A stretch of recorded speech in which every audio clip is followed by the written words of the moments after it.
Hi అండి. Welcome to our channel Ramana Sri Nellore. నేను ఈరోజు క్యారెట్ హల్వా చేయబోతున్నానండి. కావాల్సిన పదార్థాలు నేను పావు కిలో క్యారెట్ తీసుకొని నీట్‌గా చేసి పెట్టుకున్నానండి. చెవు పెట్టుకున్నాను. ఒక కప్పు నిండా పంచదార అండి, సరిపడా నెయ్యి, మనకు ఒక కప్పు నిండా డ్రై ఫ్రూట్స్ అండి, పాలు ఒక గ్లాస్ తీసుకున్నామండి. ఫ్లేవర్ కోసం యాలకులు ఒక 5 తీసుకున్నానండి. ప్రాసెస్కి వెళ్దాము. చూసారు కదండి, కడాయి వేడెక్కింది. ఫస్ట్ కొంచెం నెయ్యి వేసుకుందాం. ఇప్పుడు మనం బాగా తురుము పట్టుకున్నాం కదా, క్యారెట్ తురుము పట్టుకున్నాం, అదంతా వేసేద్దాం. ఎప్పుడైనా సరే మీరు బాగా ఇట్లా తురుము పట్టుకోండి, అప్పుడు బాగుంటుందండి క్యారెట్ హల్వా.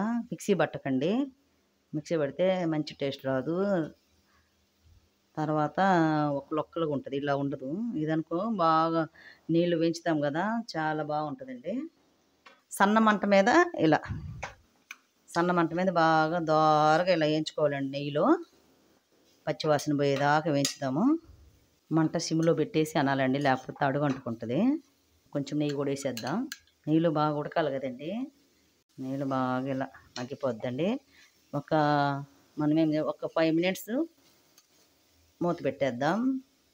నెయ్యిలో బాగా ఆవిరితో ఉడుకుతుందండి. తర్వాత పాలు పోద్దాం. సరేనండి.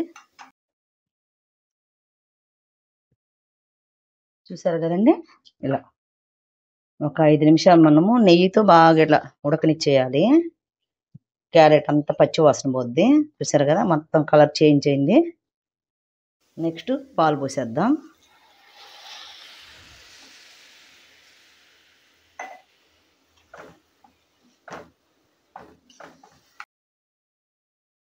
ఇంకొక హాఫ్ గ్లాస్ పోద్దామండి, బాగా ఉడుకుతుంది పాలల్లో. చూసారండి, ఇంక హాఫ్ గ్లాస్ పోతున్నా. మీరు పాలు ఇన్ని పోయలేదనుకో, ఒక గ్లాస్ నిండా పాలు పోసేసి హాఫ్ గ్లాస్ వాటర్ పోసేసుకోండి.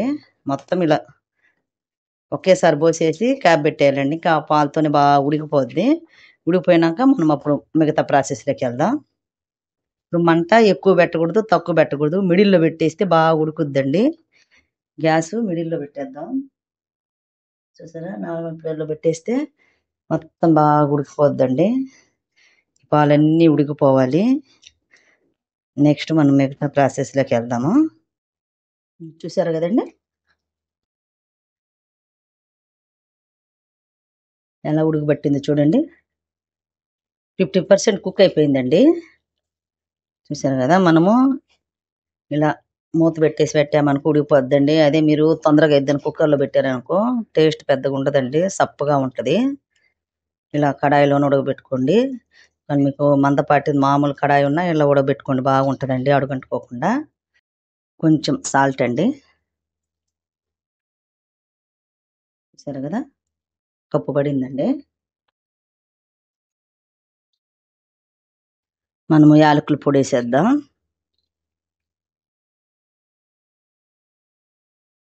చూసారు కదండి, మనం ఇలా దంచేసి తీసేసుకుందాము.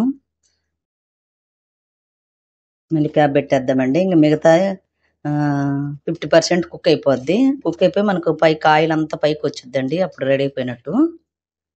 నెక్స్ట్ తర్వాత చూపిస్తాను, డ్రై ఫ్రూట్స్ వేసుకొని మనం సర్వ్ చేసుకోవడమేను. సరేనండి. చూసారు కదండి, మొత్తం అయిపోయిందండి. చూడండి, అంతే అండి. మీరు కూడా ఇలా కుక్ చేసుకోండి. పాలే పోసేసి పెట్టేసామనుకో సిమ్లో బాగా ఉడికిపోద్దండి. కుక్కర్లో పెట్టగాకండి, టేస్ట్ రాదు. ఇప్పుడు మనము సర్వింగ్ బౌల్లోకి తీసుకుందామండి. చూసారు కదా, మొత్తం ఆయిల్ పైకి వచ్చేస్తుంది. నెయ్యి మనం వేసిన నెయ్యి అంతా ఇగో మొత్తం ఇలా వచ్చేస్తుందండి. చూసారు కదండి, ఇంతే క్యారెట్ హల్వా అండి, వేడి వేడి క్యారెట్ హల్వా. మీరు కూడా ఇలా చేసుకోండి. ఇంతే అండి. మన సర్వింగ్ బౌల్లోకి తీసుకొని ఇలా డ్రై ఫ్రూట్స్తో గ్రానైట్ చేసుకోవడమేను. మీకు ఈ వీడియో నచ్చితే లైక్ చేయండి, షేర్ చేయండి, సబ్స్క్రైబ్ చేసుకోండి అండి. ఇంకా మంచి మంచి వీడియోలు పెడతానండి. ఓకేనా అండి, బాయ్. 10